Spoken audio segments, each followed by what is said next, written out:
2047 में देश जब इस सच्चाई को जीवंत करेगा तो निश्चित रूप से उस भव्य निर्माण की नींव का अवलोकन और आकलन भी करेगा। तो आज़ादी के अमृतकाल की इस प्रथम बेला को एक अलग आस्था के साथ देखा जाएगा। इसीलिए आज अमृतकाल का ये समय, ये कालखंड बहुत महत्वपूर्ण हो गया है।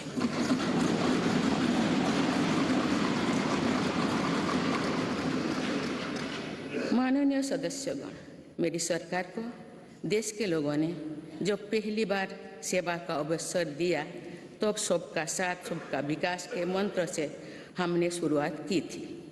समय के साथ इसमें सबका विकास, सबका विश्वास और सबका प्रयास भी जुड़ा गया।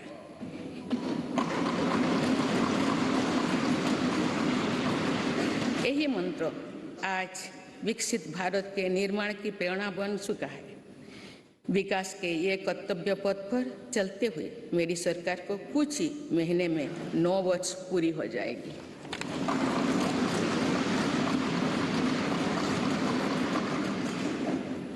मेरी सरकार के लगभग 9 वर्षों में भारत के लोगों ने अनेक सकारात्मक परिवर्तन पहली बार देखे हैं। सबसे बड़ा परिवर्तन ये हुआ है कि आज हर भारतीय का आत्मविश्वास शीर्ष पर है और दुनिया का भारत को देखने का नजरिया बदला है।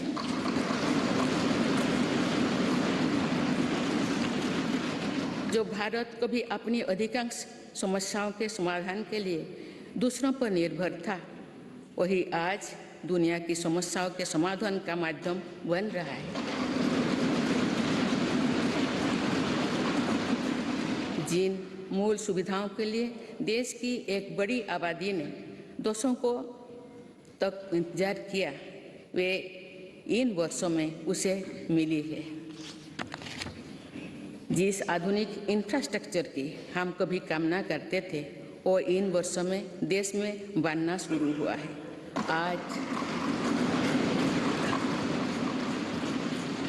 आज भारत में ऐसा डिजिटल नेटवर्क तैयार हुआ है जिससे विकसित दिशा में देशों में प्रेरणा ले रही है।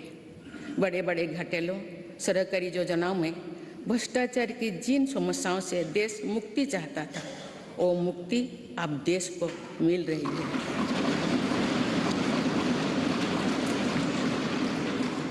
पॉलिसी पैरालिसिस के चर्चा से बाहर आकर आज देश की पहचान तेज विकास और दूरगामी दृष्टि से के लिए गए फैसलों के लिए भी जाने जाते हैं। इसलिए हम दुनिया की 10वें नंबर की अर्थव्यवस्था से 5वें नंबर पर पहुंचे।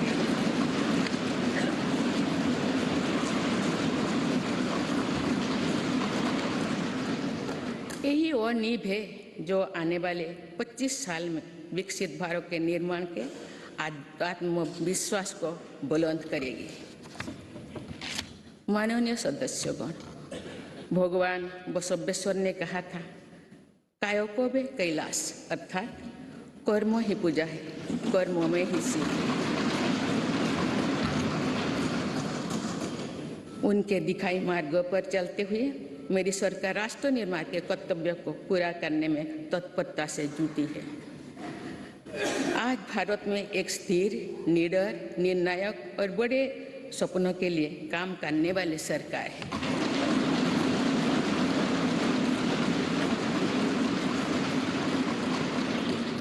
आज भारत में ईमानदार का सम्मान करने वाली सरकार है। आज भारत में गरीबी को स्थायी समाधान और उनके स्थायी सशक्तिकरण के लिए काम करने वाली सरकार है। आज भारत में अभूतपूर्व स्पीड और स्केल पर काम करने वाली सरकार है। आज भारत में इनोवेशन और टेक्नोलॉजी के माध्यम से जन कल्याण को सर्वोपरि रखने वाली सरकार है। आज भारत में महिलाओं के सामने से हर बाधा को दूर करने वाली सरकार है। आज भारत में प्रगति के साथ ही प्रकृति का भी संरक्षण करने वाली सरकार। आज भारत में विरासत के संरक्षण के साथ ही आधुनिकता को बढ़ावा देने वाली सरकार है। आज भारत में अपनी वैश्विक भूमिका को लेकर आत्मविश्वास से आगे बढ़ने वाली सरकार है। माननीय सदस्यगण, मैं आज इस सत्र के माध्यम से देशवासियों का आभार व्यक्त करती हूँ कि उन्होंने लगातार 2 बार एक स्थिर सरकार को चुना है। मेरी सरकार ने देश हित को सदैव सर्वोपरि रखा। नीति रणनीति में संपूर्ण परिवर्तन की इच्छा शक्ति दिखाई।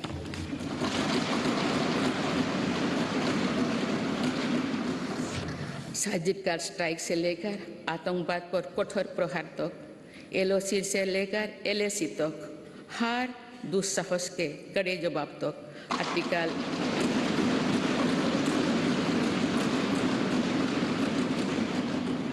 370 को हटाने से लेकर 3 तलाक तक मेरी सरकार की पहचान एक निर्णायक सरकार की रही है।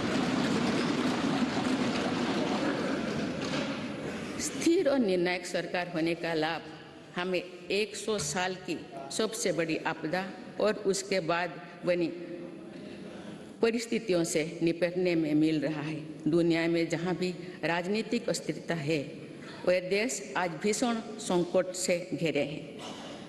लेकिन मेरी सरकार ने राष्ट्रहित में जो भी निर्णय किए, उससे साथ भारत का बाकी दुनिया से बहुत बेहतर स्थिति में है।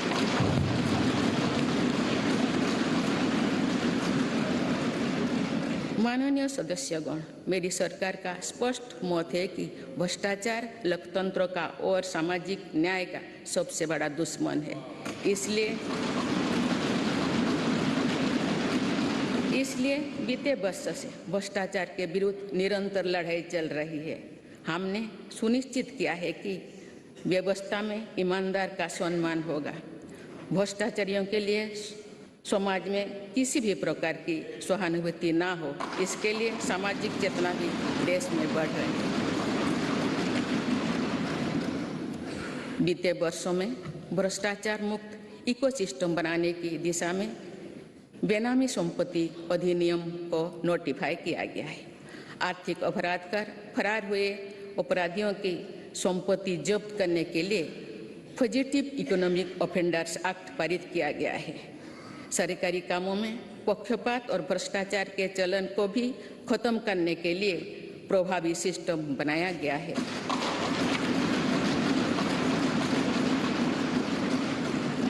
आज सरकारी कामों में टेंडर और खरीद के लिए गवर्नमेंट ई-मार्केट प्लेस जैसे व्यवस्था है, जिसमें अब तक 3 लाख करोड़ रुपये से अधिक का ट्रांजैक्शन हुआ है। राष्ट्र निर्माण में ईमानदार योगदान देने वालों को आज विशेष सम्मान दिया जा रहा है। इनकम टैक्स रिटर्न फाइल करने के कोई जटिलताओं को खत्म कर देशवासियों का जीवन आसान बनाया गया है। फेसलेस जांच को बढ़ावा देने की वजह से व्यवस्था में पारदर्शिता आई है और उसे जवाबदेह भी बनाया गया है।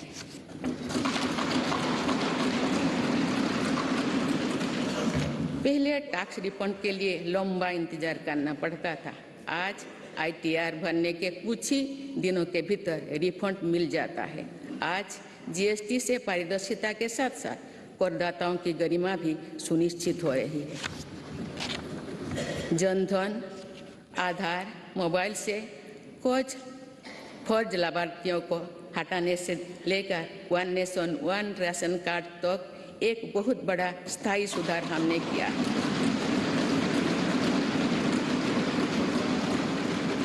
बीते वर्षों में DBT के रूप में, डिजिटल इंडिया के रूप में एक स्थायी और पारदर्शी व्यवस्था देश ने तैयार की है।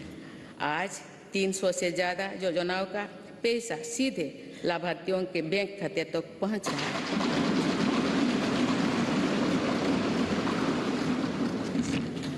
अब तो पूरी पारिदर्शिता से 27 लाख करोड़ रुपए से ज़्यादा की रकम करोड़ों लोगों तक पहुंचाई गई है। वर्ल्ड बैंक की रिपोर्ट करती है कि ऐसा योजना और ऐसी व्यवस्थाओं के कारण ही कोरोना काल में भारत करोड़ों लोगों को गरीबी रेखा से नीचे जाने से बचा पाया है।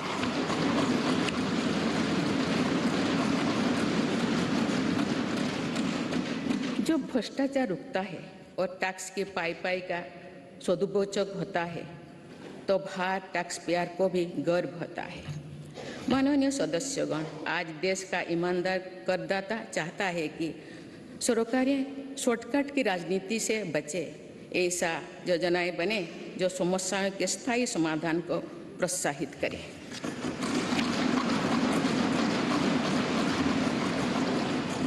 जिनसे सामान्य जीवन का सशक्तिकरण हो। इसलिए मेरी सरकार ने वर्तमान चुनौतियों से निपटने के साथ ही देशवासियों के दीर्घकालीन सशक्तिकरण पर बल दिया है। गरीबी हटाओ आप केवल नारा नहीं रह गया है, आप मेरी सरकार द्वारा गरीब की चिंताओं का स्थायी समाधान करते हुए उसे सशक्त बनाने के काम किया जा रहा है।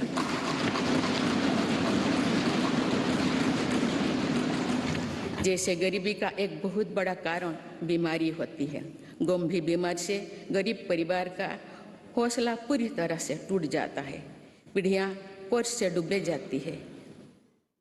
गरीब को इस चिंता से मुक्त करने के लिए राष्ट्रव्यापी व्यापी आयुष्मान भारत योजना शुरू की गई है। इसके तहत 50 करोड़ से अधिक देशवासियों के लिए मुफ्त इलाज की सुविधा दी गई। आयुष्मान भारत योजना ने देश के करोड़ों गरीबों को और गरीब होने से बचाया है। अनेक गरीब उनके 80,000 करोड़ रुपया खर्च होने से बचाए हैं। आज देश भर में करीब 9,000 जनऔषधि केंद्र में बहुत कम कीमत में दवाई उपलब्ध कराई जा रही है। इससे बीते वर्षों में गरीबी के करीब 20,000 करोड़ रुपया बचे हैं। यानी सिर्फ आयुष्मान भारत और जनऔषधि परियोजना से ही देशवासियों को 1 लाख करोड़ रुपया की मदद हुई।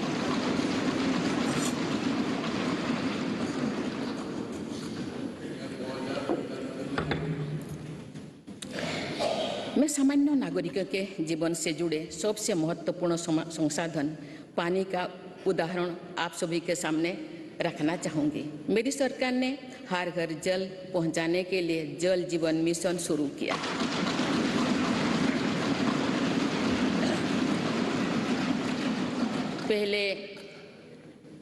उसके पहले तक 7 दशकों में देश में करीब 3.25 करोड़ घरों तक ही पानी का कनेक्शन पहुंचा था, लेकिन जल जीवन मिशन के तहत इन 3 वर्षों में से करीब 11 करोड़ परिवार पाइप वाटर सप्लाई से जुड़ चुके हैं। इसका सबसे ज़्यादा लाभ गरीब परिवार को ही मिल रहा है। उसकी चिंता का स्थायी समाधान हो रहा है। बीते वर्षों में सरकार ने 3.5 करोड़ से अधिक गरीब परिवारों को पक्का घर बनाकर दिया है। जब घर मिलता है तो नया आत्मविश्वास आता है। इससे उस परिवार का वर्तमान तो सुधरता ही है, उस घर में जो संतान बड़े होते हैं उसके आत्मविश्वास में भी वृद्धि होती है। सरकार ने टॉयलेट, बिजली, पानी, गैस ऐसे हर मूल सुविधा की चिंता से गरीब को मुक्त करने का प्रयास किया है। इससे देश की जनता को भी ये विश्वास हुआ है कि सरकार योजना और सरकारी लाभ वास्तव में जमीन पर पहुंचा है और भारत जैसे विशाल देश में भी 100% कवरेज यानी सैचुरेशन संभव है। हमारी ग्रंथों में लिखा है, अयं निजः परो वेत्ति गणना लघुचेतसम्। यानी ये अपना है, ये पराया है, ऐसी सोच सही नहीं होती। मेरी सरकार ने बिना किसी भेदभाव के हर वर्ग के लिए काम किया है। बीते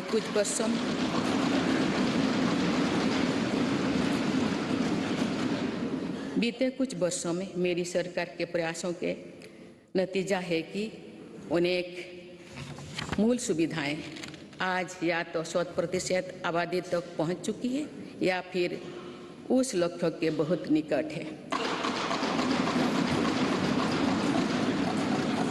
मेरी सरकार हर योजना में 100% सैचुरेशन के साथ ही अंत्योदय के प्रति भी पूरी निष्ठा से काम कर रही है। हमारी कोशिश है कि योजनाओं का लाभ सही और सभी लाभार्थियों को मिले, कोई भी सरकार की योजना के लाभ से वंचित ना हो। माननीय सदस्यगण, हमने देखा है कि कोरोना काल के दौरान दुनिया भर में किस तरह गरीब के लिए गुजारा मुश्किल हो गया था, लेकिन भारत उन देशों में से एक है जिसने गरीब का जीवन बचाने का सर्वोच्च प्राथमिकता दी।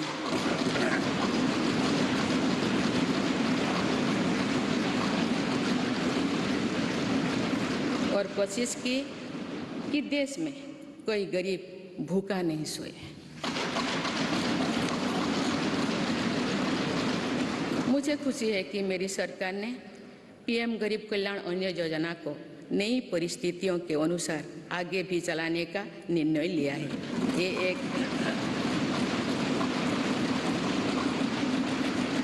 ये एक संवेदनशील और गरीब हितैषी सरकार की पहचान है। पीएम गरीब कल्याण अन्न योजना के तहत सरकार गरीबों को मुफ्त अनाज के लिए लगभग 3.5 लाख करोड़ रुपया खर्च कर चुकी है।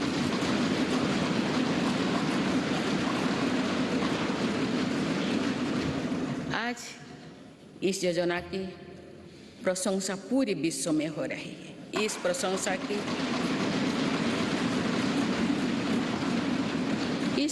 की ये वजह ये भी है कि टेक्नोलॉजी की मदद से बनी पारदर्शी व्यवस्था में आज पूरा का पूरा हर लाभार्थी तक पहुंच रहा है। माननीय सदस्यगण, हमारे देश में ऐसे अनेक वर्ग तथा ऐसे अनेक क्षेत्र हैं जिनकी उम्मीदों और आवश्यकताओं पर समुचित ध्यान देकर ही समग्र विकास की परिकल्पना की पूरा की जा सकती है। आप मेरी सरकार ऐसे हर वंचित वर्ग और वंचित क्षेत्रों को वरीयता देते हुए काम कर रही है। मेरे सरकार ने हर उस समाज की इच्छाओं को पूरा किया है जो सदियों से वंचित रहा था। गरीब, दलित, पिछड़े, आदिवासी इनकी इच्छाओं को पूरा कर उन्हें सपने देखने का साहस दिया है। कोई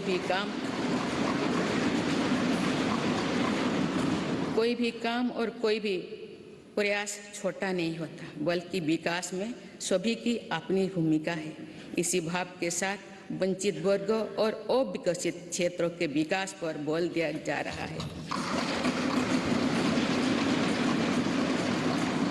रेहड़ी, ठेले, फुटपाथ पर बड़ी संख्या में हमारे छोटे व्यवसायी अपना व्यापार, कारोबार और दुकानदारी करते हैं। मेरी सरकार ने विकास में इन साथियों की भूमिका को भी सराहा है। इसलिए पहली बार इनको फॉर्मल बैंकिंग से जोड़ा और पीएम स्वनिधि के माध्यम से सस्ते और बिना गारंटी के ऋण की व्यवस्था की। योजना के तहत स्ट्रीट वेंडर्स को डिजिटल लेन देन के लिए प्रोत्साहन राशि प्रदान की जा रही है। अभी तक करीब 40 लाख साथियों को इसके तहत ऋण दिया जा चुका है।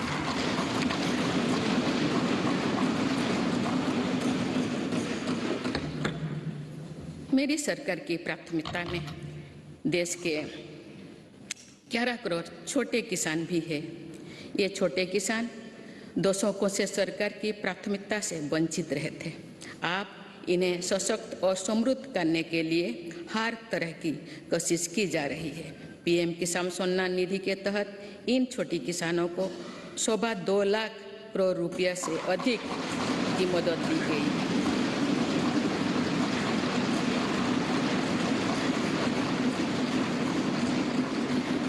खास बात यह है कि इन लाभार्थियों में लगभग 3 करोड़ लाभार्थी महिलाएं हैं।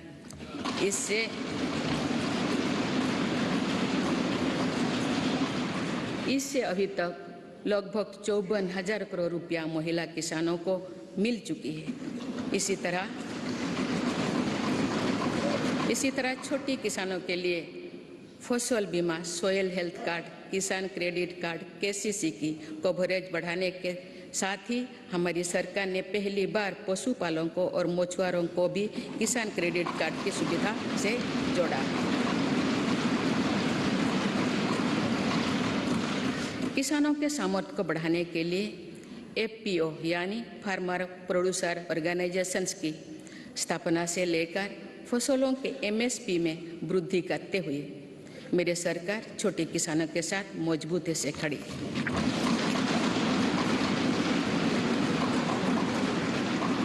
माननीय सदस्यगण, मेरी सरकार ने अनुसूचित जाति, जनजाति और अन्य पिछड़ा वर्ग की आकांक्षा को जगाया है। ये वही वर्ग है जो विकास के लाभ से सबसे अधिक वंचित था। अब जब मूल सुविधाएं इस वर्ग तक पहुंच रही है तो ये लोग नए सपने देखने में सक्षम हो पा रहे हैं।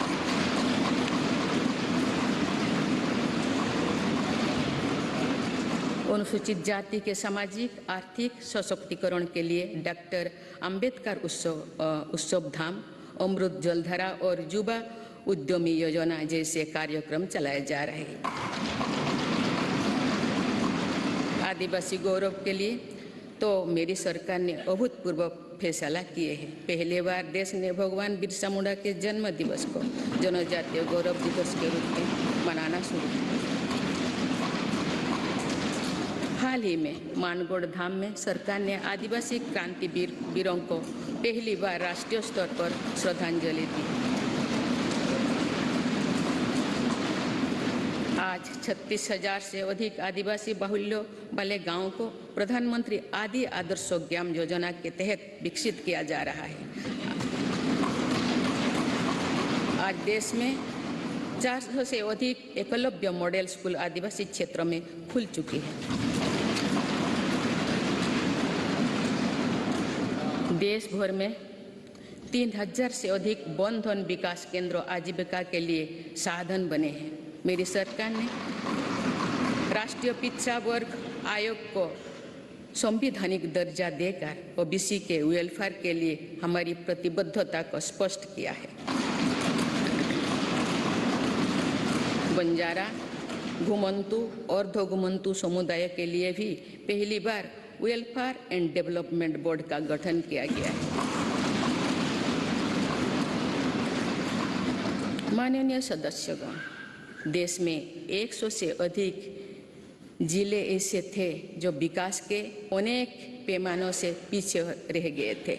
सरकार ने इन जिलों को आकांक्षी जिले, एस्पिरेशनल डिस्ट्रिक्ट घोषित कर इनके विकास पर ध्यान दिया। आज ये जिले देश के दूसरे जिले से बराबरी की ओर बढ़ रही है।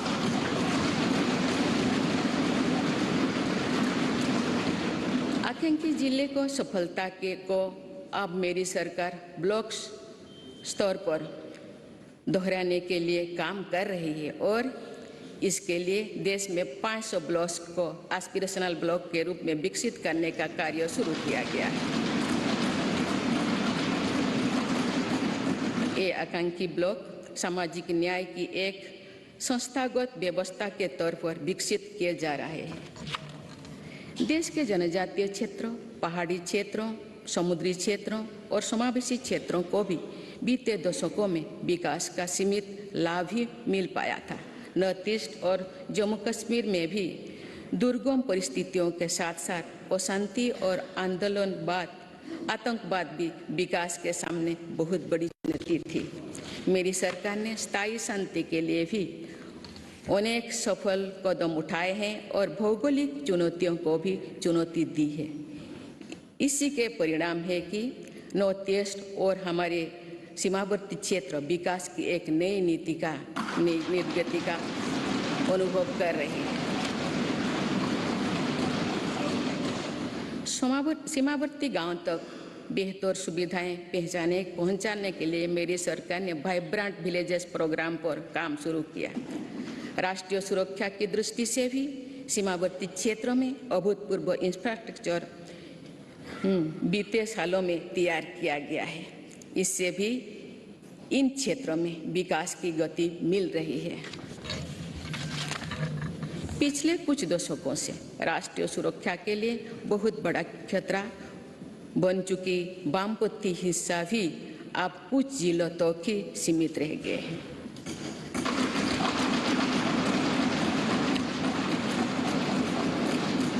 माननीय सदस्यगण, मेरी सरकार की एक बहुत बड़ी उपलब्धि महिला सशक्तिकरण की रही है। इस संदर्भ में मुझे नारी शक्ति नामक एक प्रेरक कविता का स्मरण होता है, जिसे भारतीय साहित्य की अमर विभूति स्वाधीनता सेनानी तथा ओडिया भाषा की सुप्रसिद्ध नारी कवि उत्कल भारती कुंतला कुमारी सावत ने लिखा था। आज से लगभग 100 वर्ष पहले उन्होंने ये उद्घोष किया था, वसुंधरा तले भारत रमणी नुहे हीन नुहे दिन अमर कीर्ति कोटि जुगे केबे जगत नुहे बोलिना। अर्थात भारत की नारी पृथ्वी पर किसी की तुलना में ना तो हीन है ना दीन है। संपूर्ण जगत में उसकी अमर कीर्ति युगों युगों तक कभी लुप्त नहीं होगी, यानी सदैव बनी रहेगी। मुझे ये देखकर गर्व होता है कि आज की हमारी बहनें और बेटियां उत्कल भारती के सपनों के अनुरूप विश्व स्तर पर अपनी कीर्ति पताका लहरा रहे हैं। मुझे प्रसन्नता है कि महिलाओं की ऐसी प्रगति के पीछे मेरी सरकार के प्रयासों का संबल रहा है।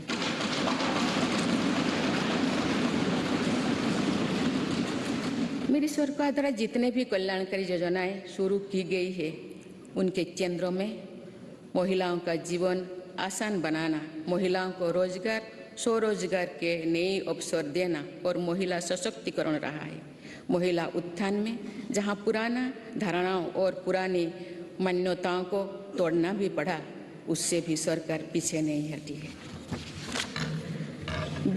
बेटी बचाओ बेटी पढ़ाओ अभियान की सफलता आज हम देख रहे हैं। सरकार के प्रयासों से समाज में जो चेतना आई, उससे बेटियों की संख्या में निरंतर वृद्धि हो रही है। देश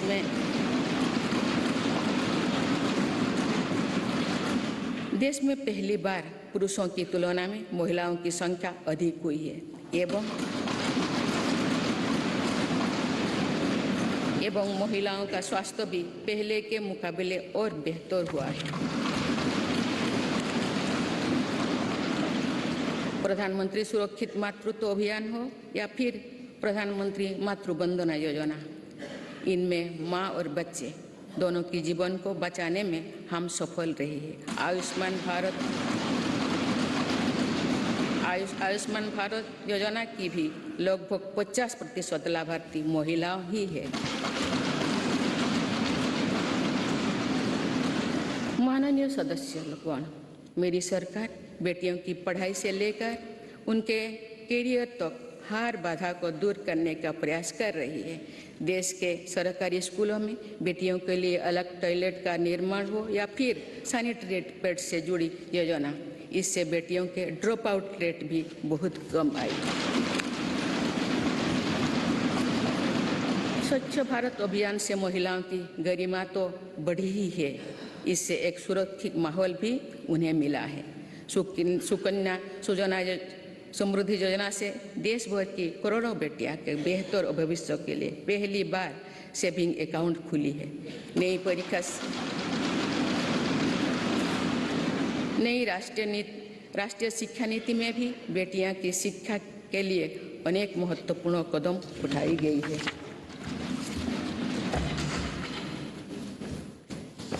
मेरी सरकार ने यह भी सुनिश्चित किया है कि किसी भी कार्य क्षेत्र में महिलाओं के लिए कोई बंदिश ना हो। इसीलिए माइनिंग से लेकर सेना में अग्रिम मोर्चे तक हर सेक्टर में महिलाओं की भर्ती को खोल दिया गया है। सैनिक स्कूलों से लेकर मिलिट्री ट्रेनिंग स्कूलों तक में अब हमारी बेटियां पढ़ाई और ट्रेनिंग कर रही है। ये मेरी सरकार ही है जिसने मातृत्व अवकाश को 12 सप्ताह से बढ़ाकर 26 सप्ताह किया है।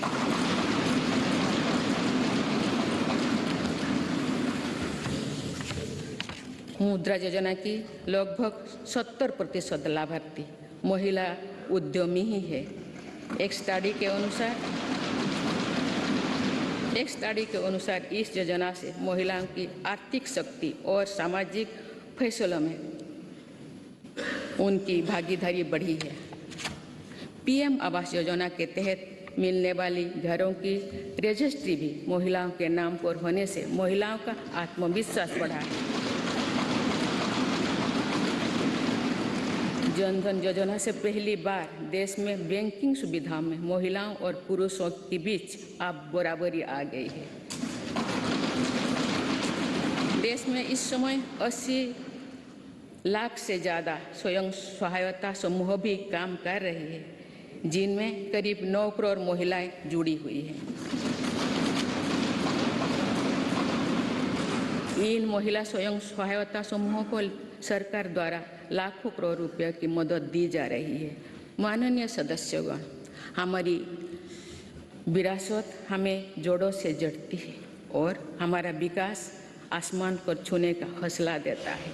इसीलिए मेरी सरकार ने विरासत को मजबूती देने और विकास को प्राथमिकता देने की राह चुनी।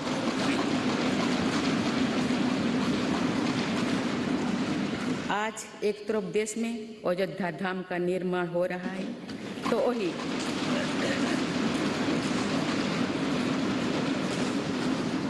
वही दूसरी तरफ आधुनिक संसद भवन भी बन रहा है।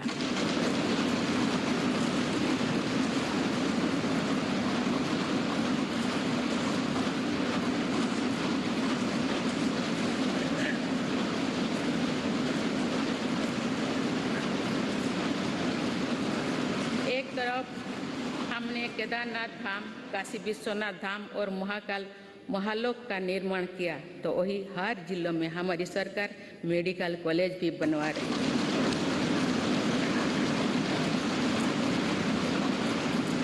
एक तरफ हम अपने तीर्थ और ऐतिहासिक धरोहर का विकास कर रहे हैं, तो वही दूसरी तरफ भारत दुनिया की बड़ी स्पेस पावर बन रहा है।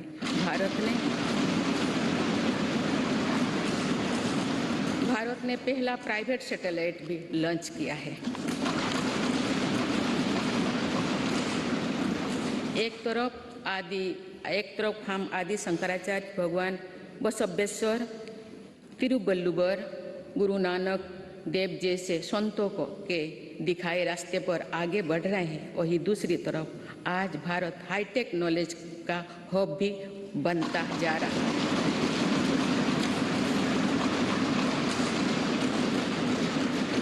एक तरफ हम काशी तमिल संगमों के जरिए एक भारत श्रेष्ठ भारत की भावना को मजबूत कर रहे हैं, तो वही one nation one ration card जैसे आधुनिक व्यवस्था भी बन रही है।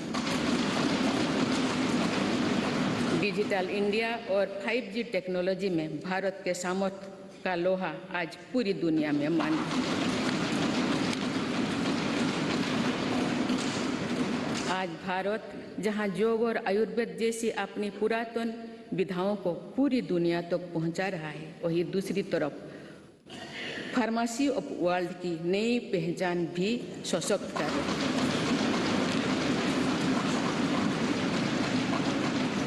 आज भारत प्राकृतिक खेती को, मिलेट्स की अपनी परंपरा फसलों को प्रोत्साहित कर रहा है, वही नानो यूरिया जैसी आधुनिक टेक्नोलॉजी का भी विकास किया है।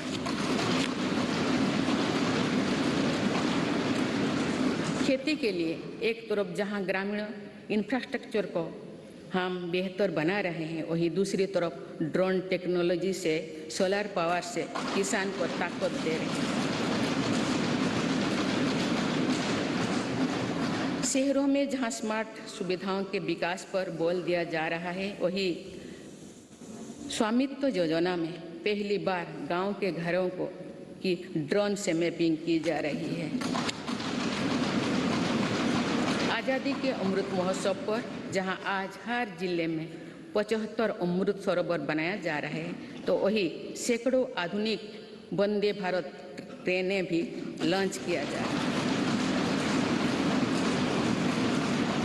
एक और हमारे व्यापार की परंपरागत ताकत नदी जल मार्ग और बंदरगांव को भी आधुनिक बनाया जा रहा है, तो मल्टी मॉडल कनेक्टिविटी और लॉजिस्टिक पार्क का नेटवर्क भी तैयार हो रही है।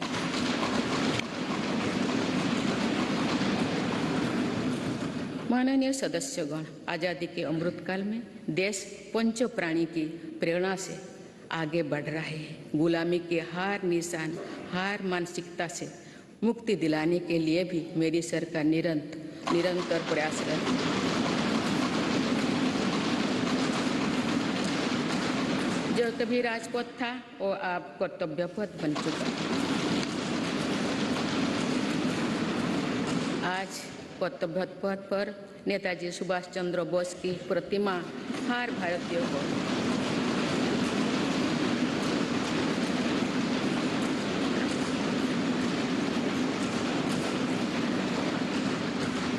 को गौरवान्वित कर रही है। तो अंडमान निकोबार में भी नेताजी और आज़ाद हिंद फौज के शौर्यों को हमने सम्मान दिया है। अभी कुछ ही दिन पहले मेरी सरकार ने अंडमान निकोबार द्वीप समूह में नेताजी सुभाष चंद्र बोस आइलैंड पर नेताजी को समर्पित भव्य स्मारक और म्यूजियम का शिलान्यास भी किया है। भारतीय सेना के परमवीर चक्र विजेताओं के नाम पर अंडमान निकोबार के 21 द्वीपों का नामकरण भी किया है।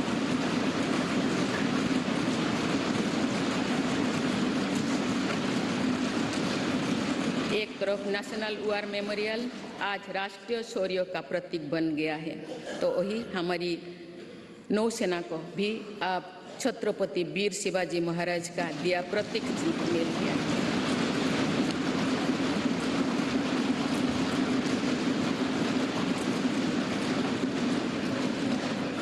एक तरफ जहां भगवान बिरसा मुंडा सहित तमाम आदिवासी स्वतंत्रता सेनानियों से जुड़े संग्रहालय बन रहे हैं, डॉक्टर बाबा साहब आम्बेडकर के पंचतीर्थ बनाया गया है, वही दूसरी तरफ हर प्रधानमंत्री के योगदान को दर्शाने वाले प्रधानमंत्री संग्रहालय का निर्माण भी किया गया है।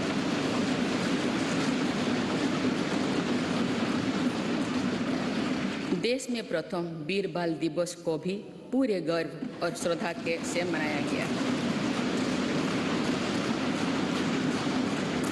इतिहास की पीड़ाओं और उनके साथ जुड़े शिक्षाओं को जागरूक रखने के लिए देश में विभाजन विभीषिका स्मृति दिवस की शुरुआत भी मेरी सरकार ने की।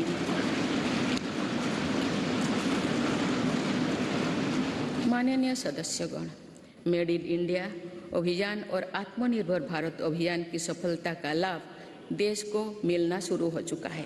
आज भारत में मैन्युफैक्चरिंग की अपनी कैपेसिटी भी बढ़ रही है और दुनिया भर से भी मैन्युफैक्चरिंग कंपनियां भारत आ रहे हैं।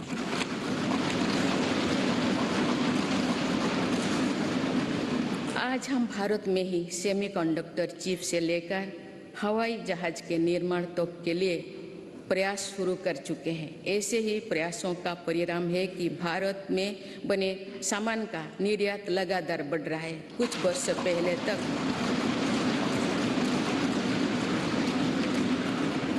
पहले तक हम बड़ी संख्या में मोबाइल फोन आयात करते थे। आज भारत दुनिया में मोबाइल फोन का एक बड़ा निर्यातन बन चुका है। देश में खिलौना के आयात में 70% कमी आई है, जबकि निर्यात 60% से भी ज़्यादा बढ़ गया है। मेरी सरकार की नई पहल के परिणाम स्वरूप हमारे रक्षा निर्यात 6 गुना हो गया है। मुझे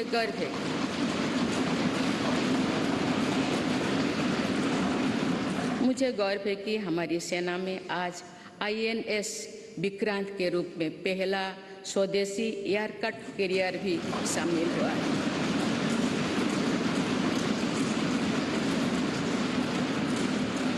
हम मैन्युफैक्चरिंग के नए सेक्टर में ही प्रवेश नहीं करे हैं, बल्कि खादी और ग्रामोद्योग जैसे अपनी पारंपरिक सेक्टर में भी प्रशंसनीय काम कर रहे हैं।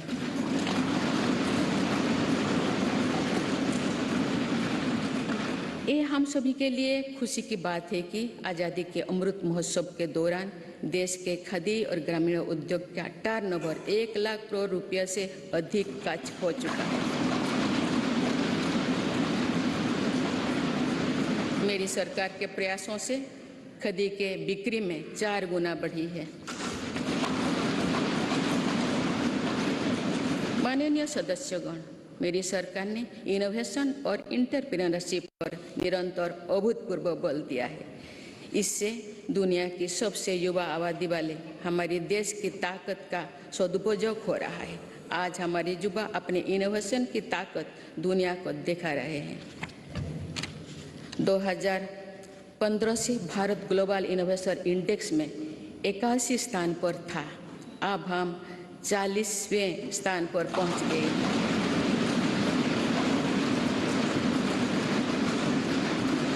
7 वर्ष पहले जहां भारत में कुछ 100 रजिस्टर्ड स्टार्टअप ही थे, वही आज ये संख्या लगभग 90,000 पहुंच चुके हैं।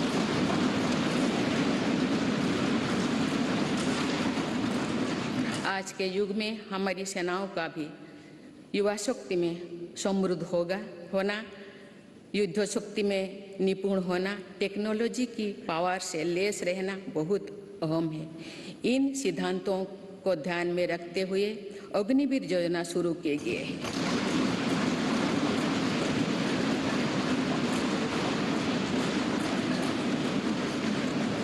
इससे देश की युवा शक्ति को सेनाओं के माध्यम से राष्ट्र की सेवा का अधिकतम अवसर मिलेगा।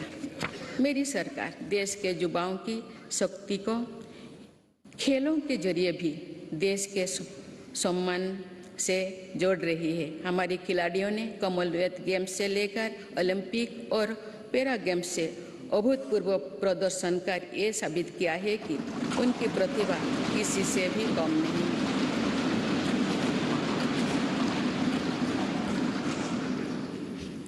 देश के कोने कोने से ऐसे प्रतिभाओं को खोजने, उनका टैलेंट निखारने के लिए खेलो इंडिया गेम्स, खेलो इंडिया सेंटर्स से लेकर टॉप स्कीम तक चलाई जा रही है।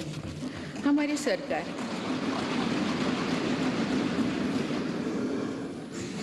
सरकार दिव्यांग कल्याण को लेकर भी पूरी तरह संवेदनशील है। देश में एक साइन लैंग्वेज और सुगम्य भारत अभियान ने दिव्यांग युवकों को बहुत मदद दी है। माननीय सदस्यगण, बीते दशकों में हमने भारत के इंफ्रास्ट्रक्चर के निर्माण में 2 बड़ी चुनौतियां देखी है। एक, इंफ्रास्ट्रक्चर के बड़े प्रोजेक्ट समय पर पूरी नहीं हो पाते थे।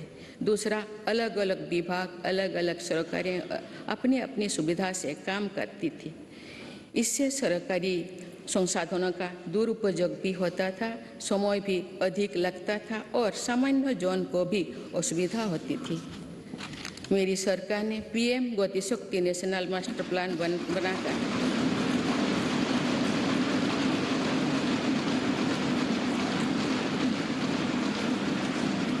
इन चुनौतियों से निपटने के लिए ठोस कदम उठाए हैं। PM Gatishakti national master plan को लेकर राज्यों और यूनियन टेरिटरीज ने भी उत्साह दिखाए हैं। इससे देश में मल्टी मॉडल कनेक्टिविटी का भी विस्तार होगा। मेरी सरकार भारत को विश्व का सबसे कॉम्पिटिटिव लॉजिस्टिक हब बनाने के लिए प्रयासरत है। इसके लिए पिछले वर्ष देश में नेशनल लॉजिस्टिक पॉलिसी लागू की गई है। इस पॉलिसी के लागू होने से लॉजिस्टिक कॉस्ट में काफ़ी कमी आई। मेरी सरकार देश के विकास के लिए जिस स्पीड और स्केल पर काम कर रही है वो अभूतपूर्व है, अतुलनीय है। मेरी सरकार ने आने के बाद भारत के गरीबी के लिए औसतन हर रोज आवास योजना के 11,000 घर बने। इसी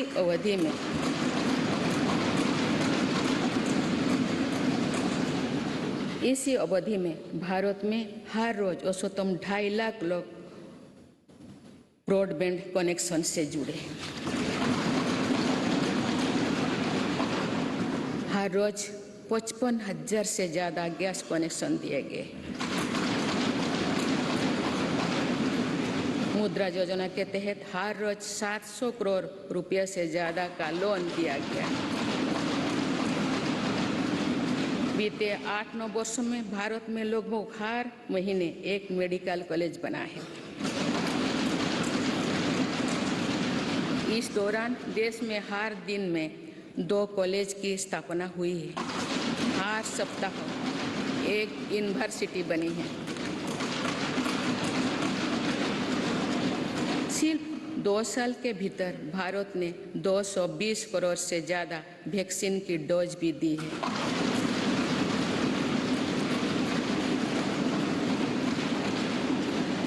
सोशल इंफ्रास्ट्रक्चर की बात करें तो साल 2004 से 2014 के बीच देश में जहां 145 मेडिकल कॉलेज खुले थे, वही मेरी सरकार ने 2014 में 2022 तक 14 से 2022 तक 260 से अधिक मेडिकल कॉलेज खोले।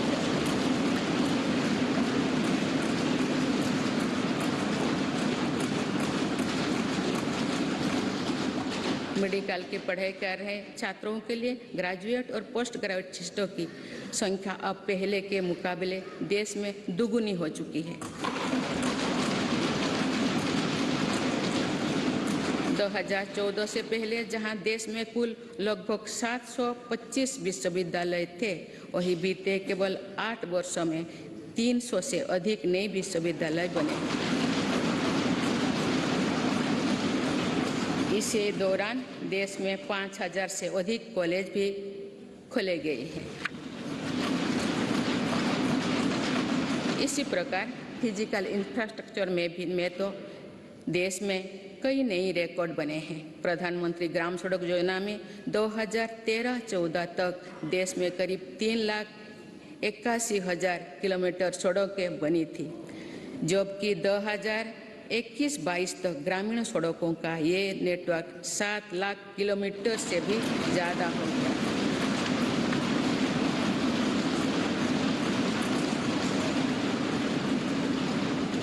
अब तो देश की 99% से अधिक बस्तियां सड़क मार्ग से जुड़ चुकी हैं।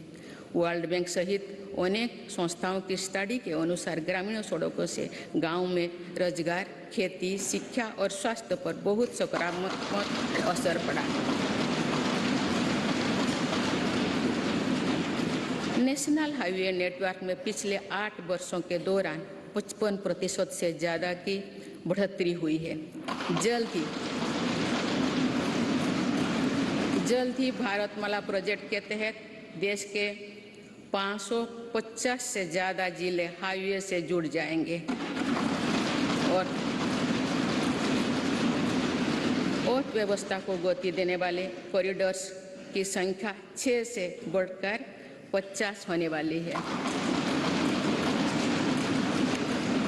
इसी तरह देश के एविएशन सेक्टर भी तेजी से आगे बढ़ रहा है। साल 2014 तक जहां देश में एयरपोर्ट्स की संख्या 74 थी, वो अब बढ़कर 147 हो गई।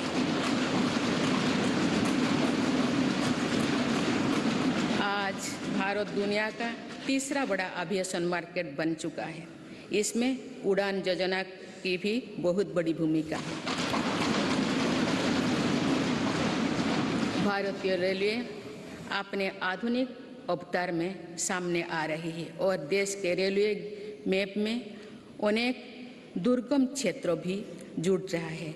वंदे भारत एक्सप्रेस के रूप में एक आधुनिक और सेमी हाई स्पीड ट्रेन भारतीय रेल का हिस्सा बन चुका है।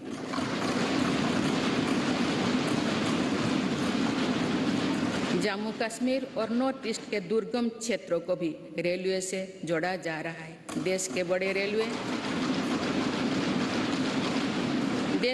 रेलवे स्टेशनों को आधुनिक बनाया जा रहा है। भारतीय रेलवे का दुनिया का सबसे बड़ा बिजली से चलने वाला रेलवे नेटवर्क बनने की दिशा में तेजी से अग्रसर है।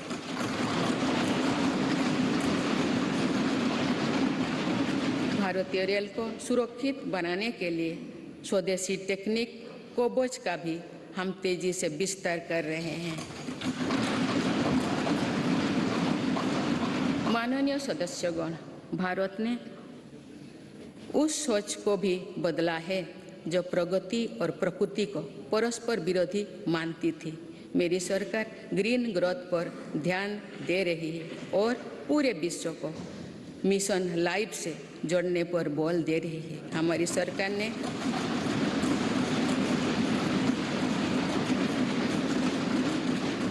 सरकार ने पिछले 8 वर्षों में सोलर एनर्जी क्षमता को करीब 20 गुना बढ़ाया है।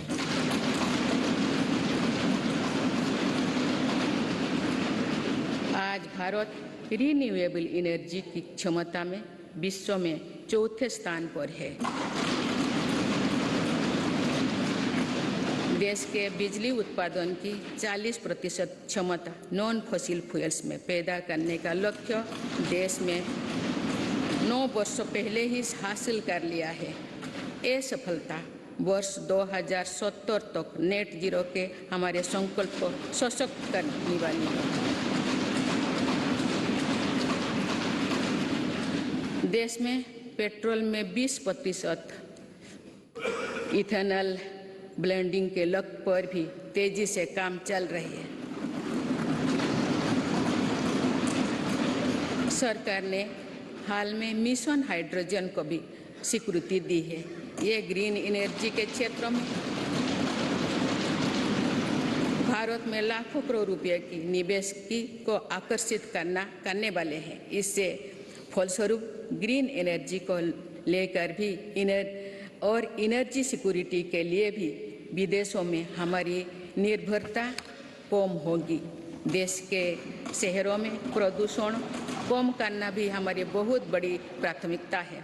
इसीलिए इलेक्ट्रिक मोबिलिटी के लिए बहुत बड़े स्तर पर काम चल रहा है। फेम योजना के तहत राजधानी दिल्ली सहित देश के अनेक शहरों में केंद्र सरकार द्वारा 7,000 से अधिक इलेक्ट्रिक बसें पब्लिक ट्रांसपोर्ट में जोड़ी जा रही है।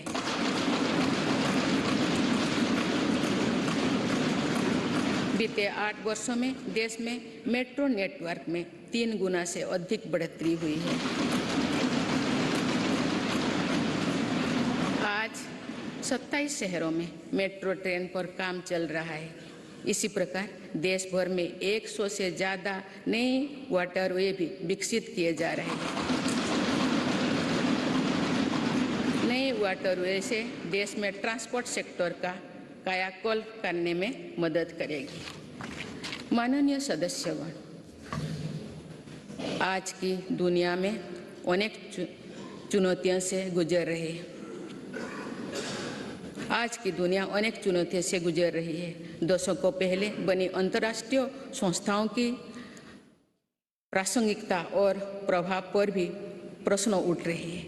इन परिस्थितियों में भारत ऐसा देश बनकर उभरा है जो आज की विभाजित दुनिया को किसी न किसी रूप से जोड़ रहा है।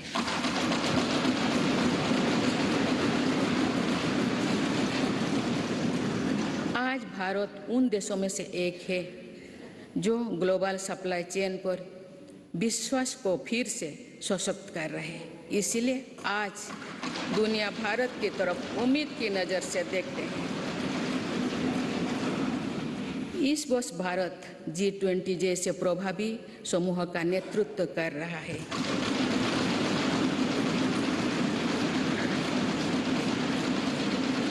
One earth, one family, one future के मंत्र के साथ भारत की पूरी कोशिश है कि G20 के सदस्य देशों के साथ मिलकर मौजूदा वैश्विक चुनौतियों का सामूहिक समाधान तलाशा जाए। मेरी सरकार इसको सिर्फ एक डिप्लोमेटिक प्रोग्राम तक सीमित नहीं रखना चाहती, बल्कि ये पूरे देश के प्रयास से भारत के सामर्थ्य और संस्कृति को शोकेस करने का अवसर है।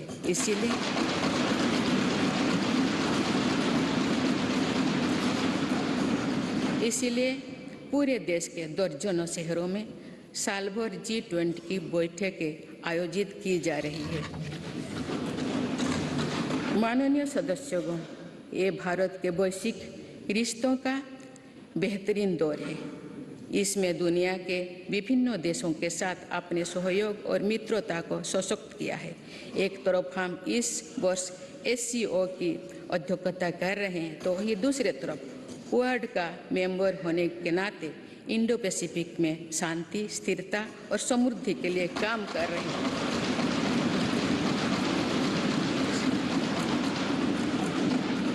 हमने अपने राष्ट्रीय हितों का सर्वोपरि रखते हुए अपने भूमिका का विस्तार किया है।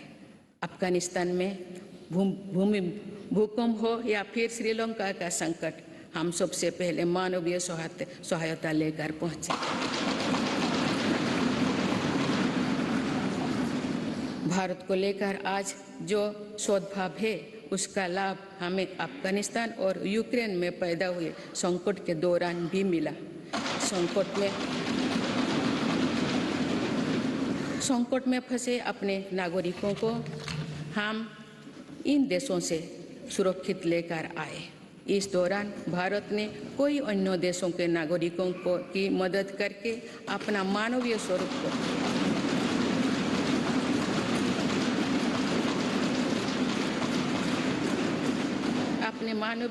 को फिर दुनिया के सामने प्रस्तुत किया। माननीय सदस्यगण, भारत ने आतंकवाद को लेकर जो कड़ा रुख अपनाया है, उसको भी आज दुनिया समझ रहा है।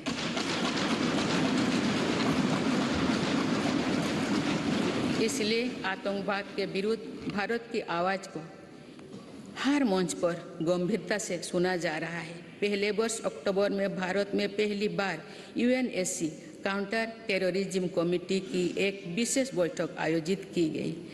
इसमें भी भारत में आतंकवाद के विरुद्ध अपनी भूमिका को स्पष्ट किया।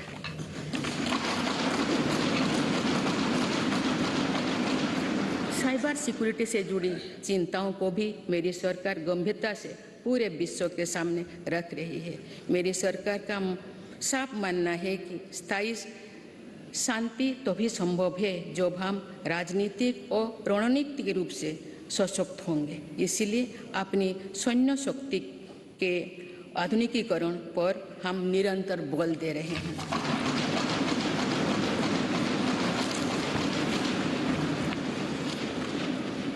माननीय सदस्यगण, लोकतंत्र की जननी के रूप में भारत की अनंत यात्रा अनंत गौरव से भरी हुई है।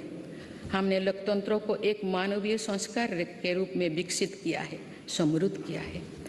अपने हजारों वर्षों के अतीत की तरह ही आने वाली सदियों में भी भारत मानवीय सभ्यता की अविरल धारा की तरह अनवरत गतिमान रहेगा।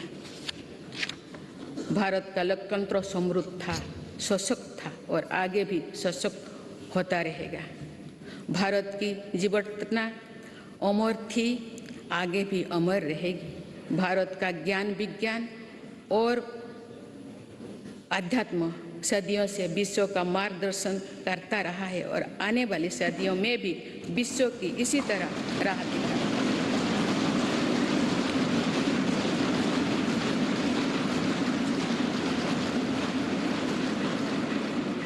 भारत के आदर्श और मूल्य अंधकार से भरे गुलामी के दौर में भी अक्षुण्ण रहे हैं और ये आगे भी अक्षुण्ण बने रहेंगे। एक राष्ट्र के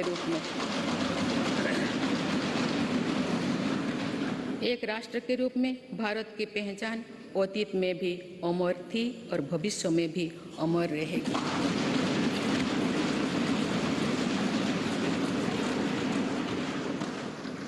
लोकतंत्र के केंद्र इस संसद में हमारा प्रयास होना चाहिए कि हम मुश्किल लगने वाले लक्ष्य तय करें और उन्हें हासिल करके दिखाएं।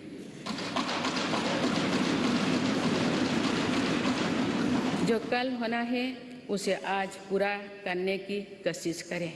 जिसे दूसरे कोई आने वाले दिनों में करने के बारे में सोच रहा है, उसे हम भारतवासी पहले करके दिखाएं। आइए अपने लोकतंत्र को समृद्ध करते हुए हम उस वेद वाक्यों को आत्मसात करें जिसमें कहा गया है, संगच्छोधो संबोधोधं संबोहो मनांसी जानतम। अर्थात हम सब एक साथ कदम से कदम मिलाकर चले, हमारे संकल्प स्तरों में एकता का प्रवाह हो और हमारे अंतःकरण एक दूसरे से जुड़े।